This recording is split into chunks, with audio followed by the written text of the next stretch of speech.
بسم اللہ الرحمن الرحیم۔ السلام علیکم۔ حدیث پاک میں آیا ہے کہ جب نبی اکرم صلی اللہ علیہ وآلہ وسلم معراج پر تشریف لے گئے تو اور 7ویں آسمان پر پہنچے، آپ نے وہاں ایسے فرشتوں کو دیکھا کہ جو سجدے میں پڑے ہوئے تھے، اور ان کے قد اتنے تھے کہ ان کے کندھوں کے درمیان کئی کئی میل کا فاصلہ تھا، اور ان کے کئی کئی پر تھے، مگر وہ سجدے کی حالت میں تھے، لیکن پڑے پڑے وہاں پہ کانپ رہے تھے، اور کانپنے کی وجہ سے ان کے جسموں میں سے ایک آواز بھی نکل رہی تھی۔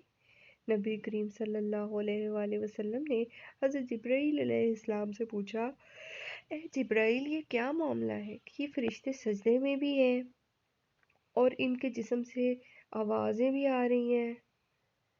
تو حضرت جبرائیل علیہ السلام کہنے لگے، اے اللہ کے محبوب صلی اللہ علیہ وآلہ وسلم، یہ جب سے پیدا ہوئے ہیں اسی وقت سے سجدے کی حالت میں ہیں، اور قیامت کے دن تک سجدے ہی کی حالت میں رہیں گے، مگر ان کے اوپر اللہ تعالیٰ کے خوف کا ایسا اثر ہے کہ اس کی عظمت کی وجہ سے تھر تھر آ رہے ہیں، جس کی وجہ سے ان کے جسموں سے آواز نکل رہی ہے۔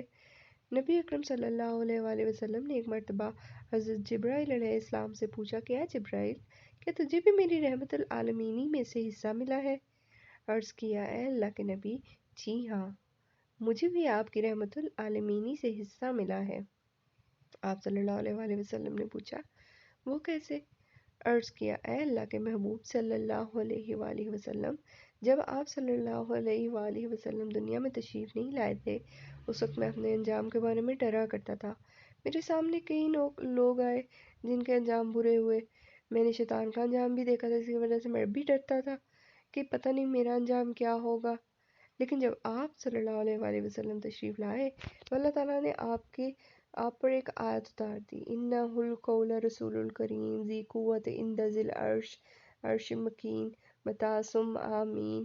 یہ آیت چونکہ میرے بارے میں ہے اور اس سے مجھے اپنے اچھے انجام کا پتہ چل گیا، اس لیے میرے دل پر جو غم سوار رہتا تھا وہ آپ صلی اللہ علیہ وآلہ وسلم کی رحمت العالمینی کی صدقے مجھے اب اس غم سے نجات مل گئی۔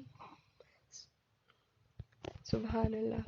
معراج والی حدیث میں آیا ہے کہ جب نبی اکرم صلی اللہ علیہ وآلہ وسلم عرش سے اوپر جانے لگے تو آپ نے عرش کے اندر سے ایک آواز سنی، جسے کسی چیز پر بہت زیادہ وزن ہو تو اس میں سے آواز آتی ہے، مثلا کوئی بھاری آدمی کرسی پر بیٹھے تو اس میں سے آواز نکلتی ہے، اسی طرح عرش میں سے آواز نکل رہی تھی۔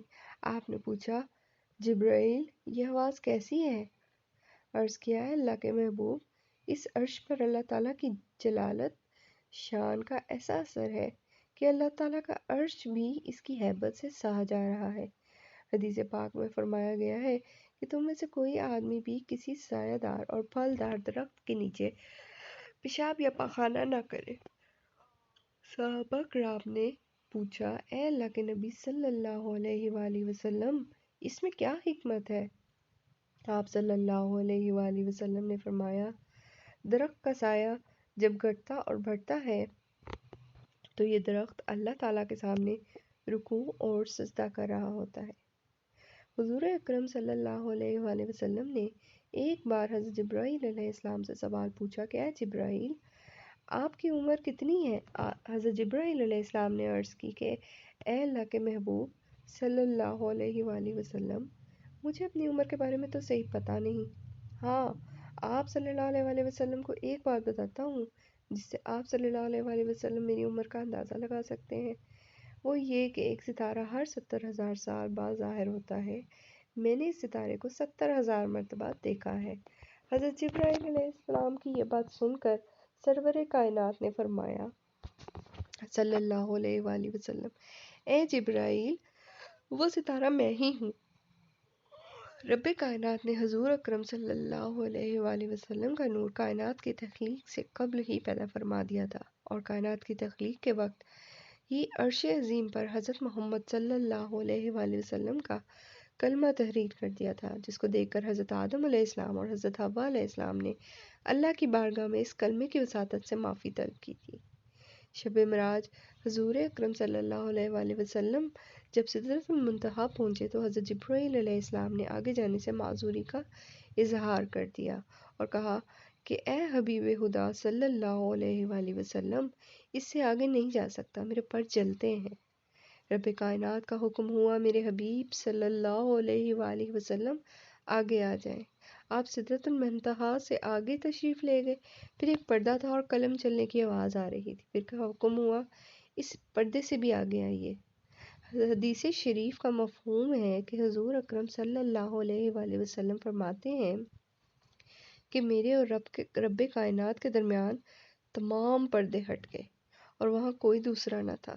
آپ صلی اللہ علیہ وآلہ وسلم نے جب مکہ کے مشرکین کو دعوت اسلام دی تو مشرکین مکہ بنی اسرائیل کی طرح طعنہ و تشنیع و اعتراضات اٹھانے لگ گئے۔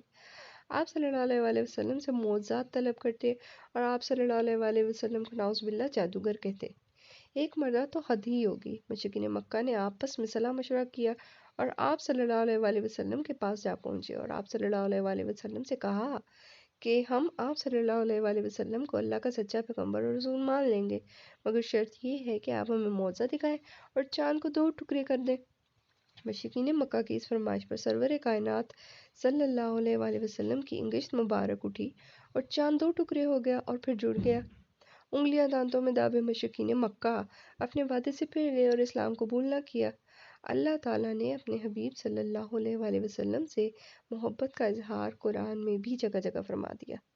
پھر ایسا تو نہیں ہو سکتا تھا کہ رب کائنات کا حبیب ہو اور کوئی وعدہ یا بات کر دے اور پوری نہ ہو۔